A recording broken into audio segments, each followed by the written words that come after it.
We've watched a genocide unfold before our eyes at the hands of the Israeli government, and we've watched a Labour government who still cannot call it a genocide. So how can we expect those people to look after any of us when they won't do the bare minimum and stick up for human beings?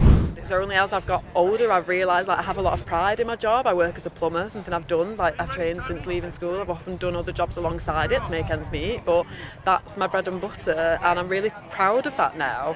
I'm really proud of defending and sticking up for people like me who haven't always been included in whether that's the schooling system or doing jobs that are often vital but often looked down on. All of us that keep the wheels of this country turning should get a say in how it's run.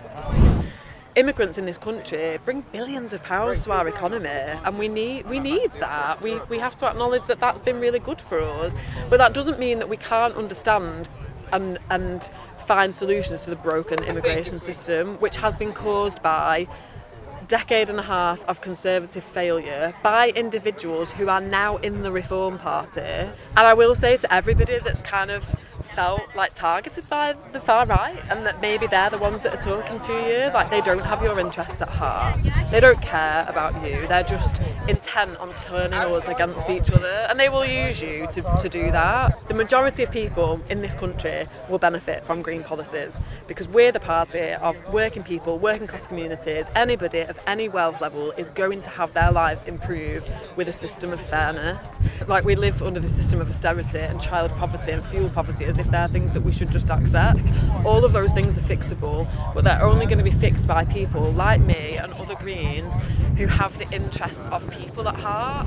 You put on your Instagram that you've been fasting for a day. Can you tell us a bit about why you decided to do that? Yeah, I think it's always really lovely that I'm always included in the celebrations, like with my Muslim friends and neighbours, and whether that's like going to an iftar or having Eid celebrations, or just like in my job when I'm working in someone's house and there's that spirit of like festivity and everyone's like sharing food, and I'll leave the house with like a Tupperware full of things that they'd made the night before.